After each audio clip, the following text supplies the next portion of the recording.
Hola, buenos días a todos. Vamos a resolver el siguiente examen. Selectividad física de Aragón, examen de julio de 2020. Convocatoria ordinaria. Antes de hacerlo, recomiendo que le veáis este blog, Selectividad José Cuenca, blogspot.com, en el cual podéis encontrar en formato PDF los exámenes que estamos colgando en este canal. Leemos el primer ejercicio. A. Escribe la ecuación de la elongación de un movimiento vibratorio armónico simple y comenta el significado físico de las magnitudes que aparecen en dicha ecuación. Una partícula realiza un movimiento armónico simple de 10 centímetros de amplitud y tarda 2 segundos en efectuar una oscilación completa. Si en el instante t igual a 0 se encuentra en el punto de velocidad 0 y elongación positiva, calcula b, la expresión matemática que representa la elongación en función del tiempo, y c, la velocidad y la aceleración de oscilación en el instante t igual a 0,5 segundos. Bueno, esta es la ecuación general de un movimiento vibratorio armónico simple. A veces también se puede poner en función del coseno del ángulo. Bueno, X es la elongación. Bueno, todo esto es teoría, así que lo podéis leer aquí con detenimiento y vamos a hacer el apartado B. Nos da la amplitud, 0,1 metros, periodo 2 segundos y phi tiene que ser pi medios radianes.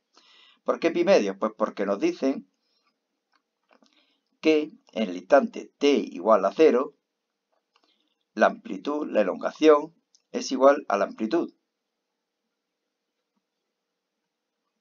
Tiene velocidad 0, por lo tanto está en una elongación igual a la amplitud, estará arriba o abajo, pero dicen elongación positiva, por lo tanto phi igual a pi medios. A partir del periodo calculamos omega, pi medios, y ya podemos poner la ecuación entera, la amplitud, omega y phi sub 0. Podemos expresarlo vectorialmente, pero creo que cede a lo que se pide normalmente en segundo de bachillerato. Yo creo que así estaría bien. Aunque ya digo que vectorialmente podríamos expresarlo en función del vector unitario y. Vamos a calcular ahora la velocidad y la aceleración. Para calcular la velocidad lo único que tenemos que hacer es derivar la elongación con respecto al tiempo. Me quedaría esto de aquí, sustituimos con los valores que nos dan y obtenemos este valor negativo. Vectorialmente también podríamos ponerlo como, y aquí no sería y, evidentemente. Sería J. ¿De acuerdo? Para calcular la aceleración tenemos que hacer lo mismo, derivar la velocidad con respecto al tiempo y cuando sustituimos nos da un valor de 0. Es decir, que estamos en un punto de elongación máxima, o mejor dicho, de elongación 0, en el cual la aceleración vale 0 también. Velocidad máxima, pero aceleración 0. Bueno, y vamos a pasar a hacer el segundo ejercicio. Un tubo de longitud L igual a 34 centímetros tiene uno de los extremos abiertos a la atmósfera y el otro extremo cerrado. Calcula la frecuencia, la menor frecuencia de excitación sonora para la que se formará una onda estacionaria en el interior del tubo. En los tubos abiertos por un extremo se debe producir un vientre en el extremo abierto, por lo que la longitud del tubo es la cuarta parte de la longitud de onda. Lambda es igual a 4 partido L. A partir de ahí sacamos lo que vale lambda y a partir de ahí sacamos lo que vale la frecuencia, que es 250 Hz. En el apartado B nos piden prácticamente lo mismo, nada más que el tubo tiene sus dos extremos abiertos. En ellos, lambda es igual a 2L, calculamos lambda, calculamos F y nos da un valor de 500 Hz. Pasamos a hacer el tercer ejercicio. Campo gravitatorio. Un satélite artificial de masa 800 kilogramos describe una órbita circular en torno a la Tierra a una altura de 400 kilómetros. Bueno, lo primero que tenemos que hacer es sumar estos 400 kilómetros al radio terrestre. Calcula el módulo del momento angular del satélite respecto al centro de la Tierra, si la órbita está en el plano ecuatorial. ¿Qué dirección tiene el vector momento angular L? ¿Es L un vector constante? ¿Por qué? Bueno, la teoría la tenéis por ahí escrita. Lo único que tenemos que calcular es L. L es igual a mRV seno de alfa. Por lo tanto será en total m, que multiplica la raíz cuadrada de g, m mayúscula, por r. Lo conocemos todo, sustituimos y obtenemos un valor de 4,15 por 10 elevado a 13 kilogramos. La velocidad es siempre perpendicular al plano de la órbita. Si la dirección de giro del satélite es igual que el de la Tierra, el sentido será hacia el norte. Si suponemos la órbita circular, L sería constante, ya que también lo es el radio de la órbita. Y B, determina la cantidad de energía que será necesaria suministrarle para que pase a estar a una nueva órbita con una altura de 800 kilómetros. Bueno, pues la energía que tendremos que comunicar será igual a la energía mecánica a 800 kilómetros menos la energía mecánica a 400 kilómetros. Sustituimos, lo conocemos todo y obtenemos un valor de 1,31 por 10 elevado a 9 julios. Pasamos a hacer el cuarto ejercicio.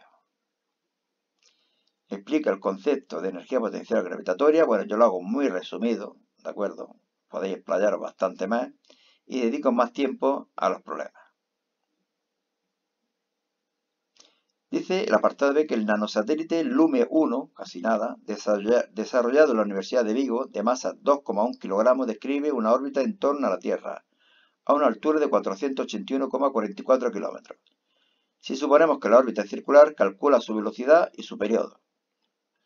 Bueno, hay que aplicar esta ecuación. Yo aquí lo que he hecho es deducirla, igualando la fuerza de atracción gravitatoria con la fuerza centrípeta.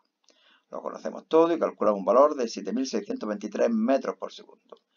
Como la velocidad es constante, v es igual a 2π repartido t, despejamos el t, el periodo, y nos da un valor de 5.648 segundos.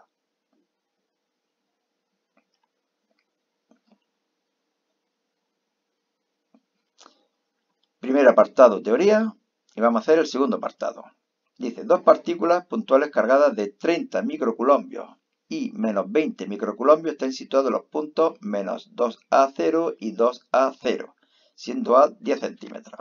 No lo entiendo demasiado. Pues estos 20 centímetros y estos otros 20 centímetros. Hay que calcular el campo electrostático en el punto 0,0, módulo, dirección y sentido, es decir, que expresemos el vector.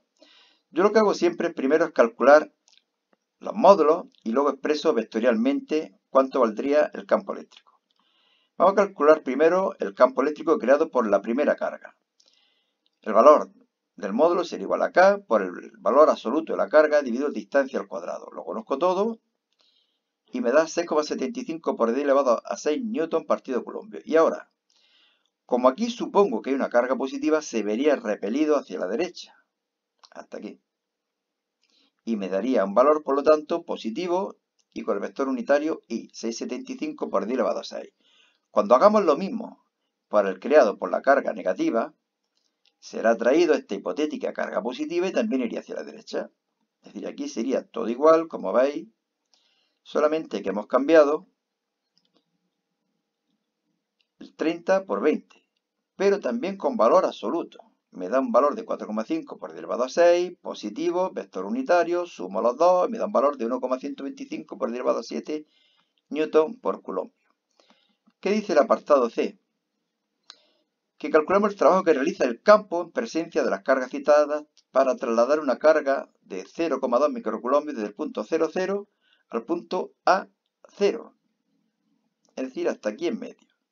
Bueno, pues lo que hago es calcular, en primer lugar, el potencial eléctrico en el punto 0,0 y en el punto 1,0, en metros serían 10 centímetros, que sería 0,1.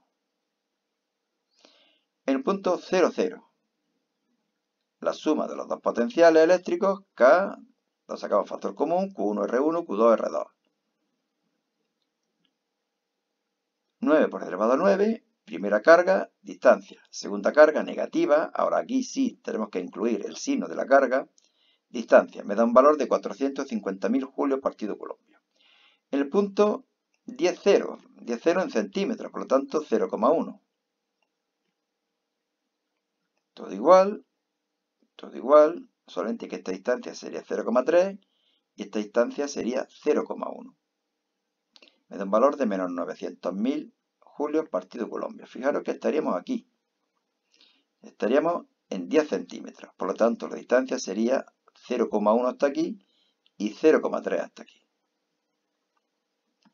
Y ahora calculamos el trabajo efectuado por el campo, por definición, es igual a menos incremento de energía potencial, menos la carga por incremento de potencial eléctrico, menos la carga por incremento de potencial eléctrico. Potencial final menos potencial inicial. Y me da un valor de 0,27 julios. El 6. Enuncia y explica las leyes de Faraday. Bueno, aquí las tenéis.